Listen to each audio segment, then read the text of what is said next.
नमस्कार, आप देख रहे हैं 10 कदम। आपके साथ मैं हूं जीनत सिद्दीकी। शुरुआत करेंगे खबरों की। पहली खबर कानपुर से आ रही है। जीका वायरस का प्रकोप लगातार बढ़ता जा रहा है। जांच में जुटी डब्ल्यूएचओ की टीम संक्रमण का कारण पता करने में जुटी हुई है। टीम स्वास्थ्य विभाग की 70 टीमें कर रही है जांच। 3 स्तर पर यह पड़ताल हो रही है। 120 दिनों तक रक्तदान पर रोक लगा दी गई है। 3 किलोमीटर में रक्तदान पर रोक है। एयरफोर्स जवान में पाया गया है जीका वायरस। जीका वायरस के लक्षण वाले 9 संदिग्ध मरीज मिले हैं। विदेश यात्रा से लौटे 9 संदिग्ध मरीज मिले। उसके बाद ये कड़ा कदम उठाया गया है। पिछले 4 से 5 दिनों से जीका वायरस जो है वो लगातार परेशान कर रहा है और अब ये कदम उठाया गया है। बाकायदा 3 स्तर पर जो है जांच हो रही है। एक बड़ी टीम गठित की गई है। 3 किलोमीटर तक के दायरे का जो है एक दायरा तैयार किया गया है। अमित गंजू हमारे साथ जुड़े हुए हैं। अमित जी, किस तरह से जो है कदम उठाए जा रहे हैं? मैं आपको बताना चाहूंगा कि जिस प्रकार से जीका वायरस का एक पहला पेशेंट एयरफोर्स का कर्मी मिला था और उसके बाद से उसका इलाज भी चल रहा है, जिसके बाद से दिल्ली, लखनऊ और कानपुर की टीम्स एक साथ वर्क कर रही हैं। उन लोकेलिटीज में पूरी स्क्रीनिंग स्टार्ट हो चुकी है। 55,000 लोगों की लिस्ट जो तैयार हुई थी उसमें एक दिन में 12,000 से ज्यादा लोगों को इसमें पूरी स्क्रीनिंग की जा रही है। इन सब के बीच डब्ल्यूएचओ की टीम ने भी कमाल संभाली और 3 किलोमीटर के रेडियस के अंतर्गत आने वाले लोगों के 120 दिन तक अब रक्तदान नहीं होगा ताकि ये चीज स्प्रेड आउट ना हो। इन सब के बीच अगर बात की जाए तो कीट वैज्ञानिकों, महामारी टीम और हॉस्पिटल के सर्वांश भी शुरू हो चुका है। और जब ये स्क्रीनिंग स्टार्ट हुई थी इस दौरान 9 लक्षण वाले ऐसे जो जीका वायरस के लोग हैं वो सामने आए हैं, जिसके बाद से अधिकारियों के हाथ मुंह में खुले, क्योंकि जिस प्रकार से स्वास्थ्य महकमे की 70 टीम और 120 से ज्यादा डॉक्टर्स, रेडियोलॉजिस्ट सब इसमें साथ काम कर रहे हैं।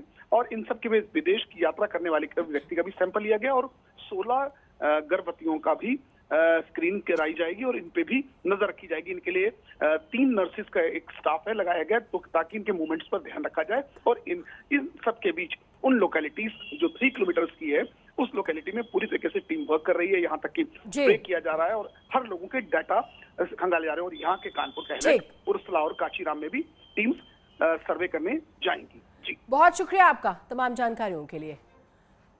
और इस बीच एक और बड़ी खबर लखनऊ से आ रही है। 10 आईएएस अधिकारियों का तबादला हुआ है। इस वक्त की बड़ी खबर, 6 जिले के डीएम भी बदले गए हैं। आईएएस आलोक सिंह ललितपुर के नए डीएम बने हैं। आईएएस डॉक्टर चंद्रभूषण त्रिपाठी हमीरपुर के नए डीएम। आईएएस अरुण कुमार मऊ के नए डीएम बने हैं। आईएएस शेषमणि पांडे अमेठी के नए डीएम बनाए गए हैं। आईएएस महेंद्र बहादुर सिंह जो है वो लखीमपुर माफ कीजिएगा आईएएस महेंद्र बहादुर सिंह जो है वो लखीमपुर के डीएम बने हैं। आईएएस अविनाश कृष्ण सिंह मैनपुर के डीएम बनाए गए हैं। और इसी बीच एक और बड़ी खबर प्रयागराज से आ रही है। गैंगस्टर पर एक्शन हुआ है। गैंगस्टर मोहम्मद मुजफ्फर की संपत्ति कुर्क होगी। डीएम से मांगी गई कार्रवाई की अनुमति। आरोपी की 9 संपत्तियां जो है वो कुर्क होंगी। पशु तस्करी का आरोप है मुजफ्फर पर और नैनी सेंट्रल जेल में बंद है मुजफ्फर। जेल से जीता था ब्लॉक प्रमुख का चुनाव। कौड़िहार ब्लॉक का प्रमुख है आरोपी।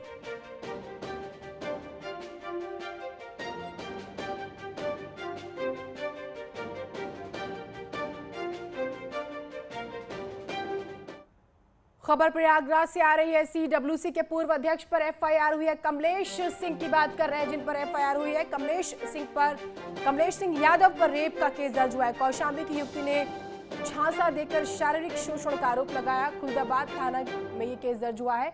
आरोपी को पकड़ने के लिए 2 टीम गठित की गई है। तो ये बड़ी खबर है। आरोपी को पकड़ने के लिए 2 टीमें गठित की गई। रेप जैसा गंभीर आरोप जो है और उसके बाद ये एफआईआर की गई है।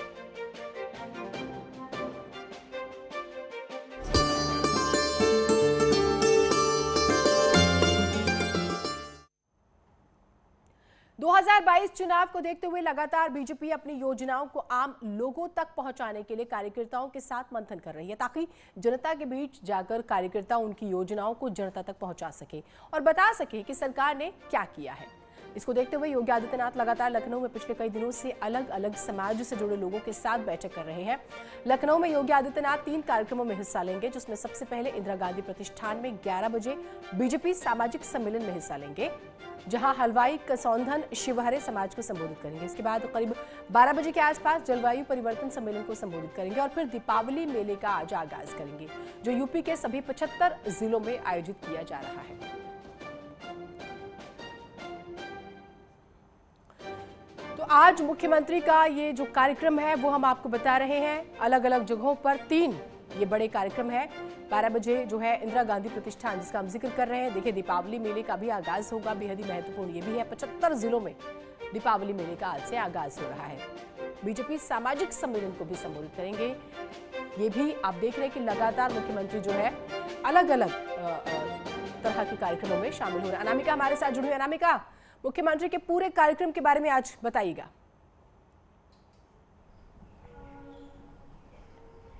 देखिए, आज मुख्यमंत्री योगी आदित्यनाथ को दिन भर में अलग अलग कार्यक्रमों में शामिल होना है, लेकिन सबसे बड़ी बात यह है कि जिस तरीके से जातियों के सम्मेलन कर रही है बीजेपी, और प्रयास ये है कि इन्हीं जातिगत सम्मेलनों के जरिए उन जातियों को अपने पाले में लाया जाए 2022 के चुनाव से पहले, जिसके तहत हमने कल ये देखा था कि कल जो कार्यक्रम हुआ था लखनऊ में, इसमें पाल बघेल समाज के लोगों को संबोधित किया गया। इसके पहले अगर बात की जाए तो प्रजापति समाज को संबोधित किया गया। आज हलवाई समाज के लोगों को संबोधित करने के लिए जो मुख्यमंत्री का कार्यक्रम है वो तय किया गया है। बीजेपी की ओर से ये स्ट्रैटेजी तय की गई है कि अलग अलग समाज के लोगों को ये बताया जाएगा बड़े बड़े नेताओं के जरिए, चाहे केशव मौर्य की बात करें, दिनेश शर्मा की बात करें, प्रदेश अध्यक्ष की बात करें, या खुद मुख्यमंत्री योगी आदित्यनाथ की बात करें। सभी बड़े नेता लोगों को संबोधित करके ये बता रहे हैं कि प्रदेश सरकार ने पिछड़ा वर्ग के लिए, खासतौर पर इन जातियों के लिए क्या काम किए हैं। और आज इसी तर्ज पर एक और कार्यक्रम होने वाला है, जहां पर मुख्यमंत्री योगी आदित्यनाथ हलवाई समाज के लोगों को संबोधित करने वाले और ये बताने वाले हैं कि यूपी सरकार ने पिछले 4.5 साल में उनके लिए क्या काम किए हैं। इसके अलावा अगर बात की जाए तो मुख्यमंत्री के और भी कई बड़े बड़े कार्यक्रम लगे हुए हैं, लेकिन जातियों के सम्मेलन को लेकर अगर बात की जाए तो जिस तरीके से एक तरफ अखिलेश यादव राजभर से हाथ मिलाते हैं राजभर समाज के लोगों को अपने पाले में लाने के लिए, तो इधर की ओर से अगर बात की जाए बीजेपी की ओर से भी प्रयास किया जा रहा है कि इन जातियों को अपने साथ जोड़ने की। ठीक, बहुत शुक्रिया अनामिका आपका तमाम जानकारियों के लिए।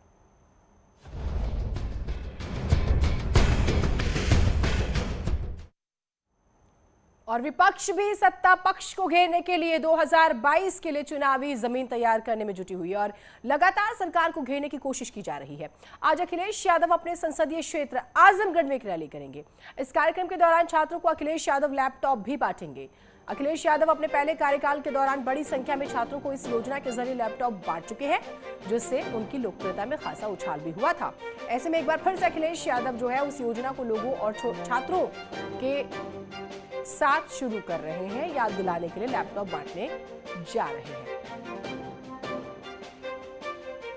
तो अखिलेश यादव की हम बात कर रहे हैं, आज अपने पुराने अंदाज में नजर आएंगे। दरअसल पुरानी जो उनकी शैली रही है, लैपटॉप और मोबाइल, इनके जरिए हर घर में अखिलेश यादव का जिक्र हुआ। अलाउद्दीन हमारे साथ जुड़े हुए हैं। अलाउद्दीन, आज की रैली के बारे में बताइएगा। और अब सवाल सबसे ज्यादा यही, पुराना फॉर्मूला कारगर साबित होगा कि नहीं?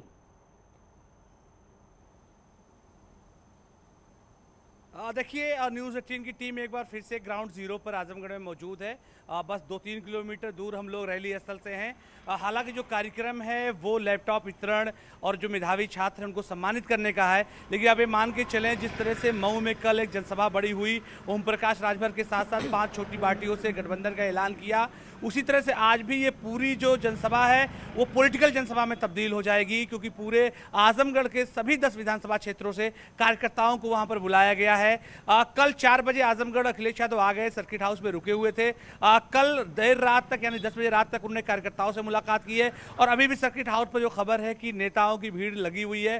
खासतौर से बगल के जिले हैं अम्बेडकर नगर और तमाम दूसरे जिले, वहां से भी नेता यहां पर आए हुए हैं। तो आप मान के चलें कि ये लैपटॉप वितरण के साथ साथ टिकट के बंटवारे को लेकर के भी चर्चा पर चर्चा इसमें शामिल है। और 31 तारीख को उनका रथ फिर से निकल रहा है हरदोई से, ये भी एक अपडेट आ गया है। 31 और 1 तारीख को यानी 2 दिन में वो 4 जिलों को साधने की कोशिश करेंगे और बाकी उसके बाद दिवाली की छुट्टी में एक बार वापस आएंगे और फिर 7 तारीख को आजमगढ़ से ही सटे हुआ जिला जो है अम्बेडकर नगर, वहां पर तीसरे चरण के तहत उनका रथ शुरू हो जाएगा। तो ऐसे में आप मान के चलें कि समाजवादी पार्टी की तरफ से काउंटडाउन अपने आखिरी वक्त में है और चुनावी मोड में पूरी तरह समाजवादी पार्टी आ चुकी है। ठीक, बहुत शुक्रिया आपका तमाम जानकारियों के लिए अलाउद्दीन। गरीबी और शिक्षा के अभाव में लाखों सैनिटेशन वर्कर पैसों की तंगी और बीमारी से लड़ रहे हैं। औरंगाबाद के रहने वाले संतोष खैत्रे भी परिवार चलाने के लिए अपने पिता के साथ सड़क और नालों की सफाई करने पर मजबूर थे। साफ सफाई के दौरान अपनी खुद की सुरक्षा की बात इन्हें तब समझ में आई जब इन्हें वर्ल्ड टॉयलेट कॉलेज के बारे में पता चला।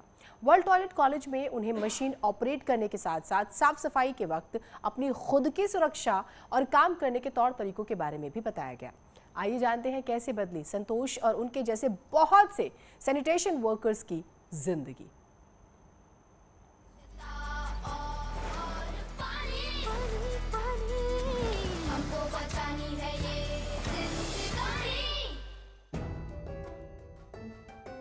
मेरा नाम संतोष अशोक खैत्रे है। मैं आरसूल चेतना नगर में रहता हूँ। मैं सैनिटाइजर वर्कर का काम करता हूँ। WTC में आने से पहले सर हम है ना किसी बात की सेफ्टी यूज़ नहीं करते थे। जैसा काम मिला वैसा अपना काम करने में बम्बू स्टिक लिया, चौकअप निकाल दिया, हाथ में ग्लोव्स नहीं था, मास्क नहीं था मुँह पे और ना गम शूज़ कुछ भी नहीं था। हम सीधा निकल जाते थे साइड पर। हाँ, उसका 300-400 मिल जाता था एक दिन का समझो। पर एक दिन ऐसी हमको मालूम चला कि वर्ल्ड टॉयलेट कॉलेज औरंगाबाद में आया है। अब कॉलेज ठीक है पर वर्ल्ड टॉयलेट कॉलेज हमको मालूम नहीं था सर। भी हम टॉयलेट कॉलेज में गए, फिर हमारे को वहाँ पर इतना पता चला कि अपना सेफ्टी कैसा यूज़ करना चाहिए और आप काम कैसा करते हो उसका हमको सब ट्रेनिंग मिला सर। वहाँ डिग्निटी किट मिला हमको।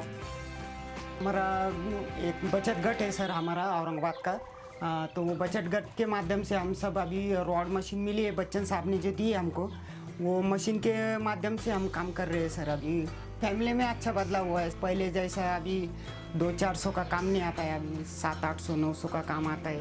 थोड़ा बदलाव हुआ है, चेंज। फैमिली भी अच्छी है।